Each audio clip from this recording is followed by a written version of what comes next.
together, "The Lord sent me to bring glad tidings to the poor and to proclaim liberty to captives."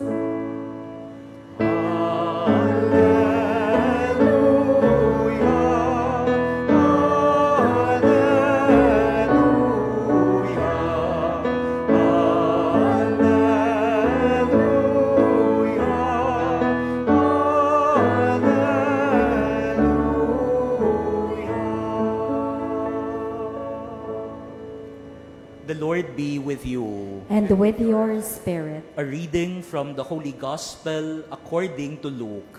Glory to you, O Lord.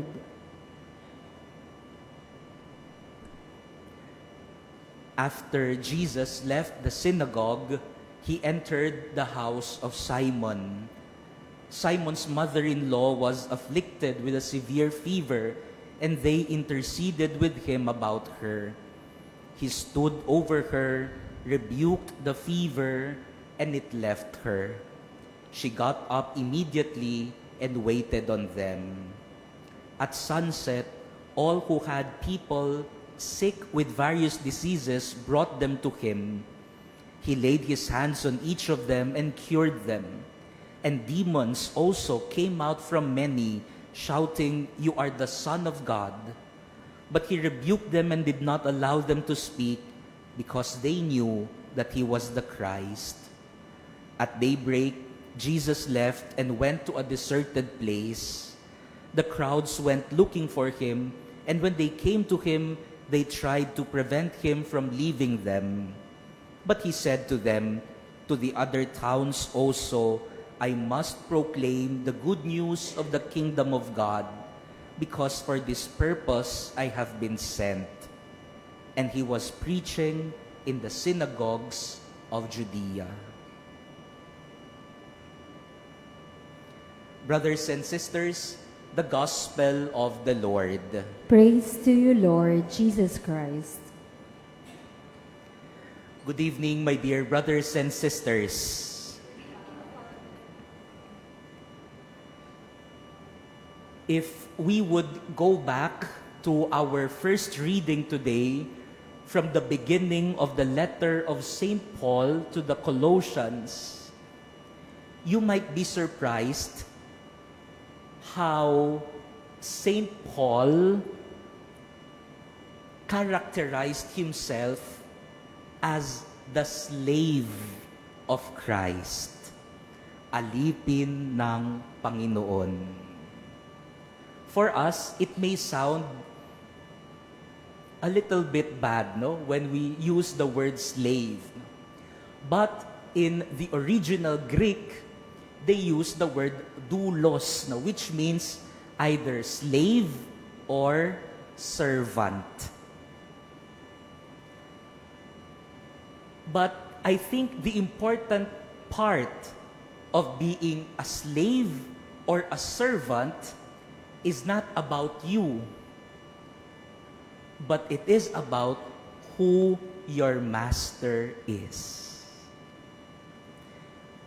Because the servant is defined by his master. So I ask you, if you are a servant, then who is your master? We hear in our gospel reading today a different kind of servanthood or slavery. We hear about the ministry of Jesus expelling demons from people. And if your master is the demon, then you are not serving God.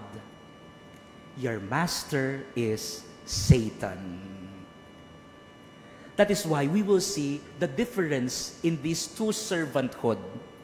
In the first reading, when your master is God, is Jesus, then according to St. Paul, you grow in grace, in truth, in your fruits.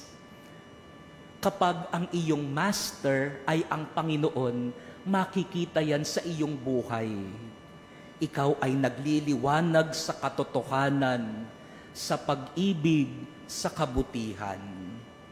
But in our gospel reading today, if your master is the demon, then you become sick. Sick with greed, sick with power. Kaya magandang tanungin natin ang ating mga sarili. Hindi automatic na sinabi mong, servant ako. Servant ako sa parokya. Lingkod bayan ako sa gobyerno, halimbawa. The question is, who is your master? You may be serving in the church, but your master is about fame. Gusto mo palang sumikat, kaya pala naglilingkod ka. You may be a servant in public service, but your master is not the people, but money. So the important question to ask is, who is my master? A few weeks ago, I had a very curious experience. Hindi ho ito imbento, no? Ito po'y totoong kwento, and there is no exaggeration in this story. I thought this will not happen in my life. Few weeks ago, I was eating somewhere here, no? Hindi ko na ho sasabihin, no? Baka kayo yung katabi ko, no? Pero kumakain ho ako somewhere dito after my mass, no? The one beside me, the table beside me, is a family of a mother with 4 children, young children, maybe teenagers. And all throughout the time that we were eating, magkatabing table kami, di naman sa chumichismis ako, pero makapansin ko naman, maybe in the hour and a half that we were eating, there was zero conversation in the family. Zero conversation. And all they were doing is looking at their cell phones. I thought the mother would initiate to talk to the children, no? The mother was the one taking photos of the food, no? At ine-edit niya yung picture, maybe to post it, no? I thought it will not come, time will not come that I would encounter this kind of family. But it is now happening. No? Zero. As in, wala na nagtanong kahit isa kung okay ka pa. I thought to myself, who is the master? I thought we were the masters and the cell phone is just our tool. But I think, nagkabaliktad na. It has become social media who has become our master and we are the slaves. Madalas nga, kahit ang image natin ng sarili natin, galing na rin sa social media. When you receive maybe 5,000 likes, I feel good, no? I have 5,000 likes, no? But when only a few people liked your post, parang ang baba ng tingin mo sa sarili mo, no? And you are defined, ikaw 2 likes lang, ako I have 200 likes, no? As if your dignity and your self-image can be found on how many likes you receive. Who is our master? My dear brothers and sisters, today we celebrate the memorial of Pope Gregory the Great. And he was the Pope who mentioned that his title as the Pope is the title Servant of the Servants of God. That was the year 590.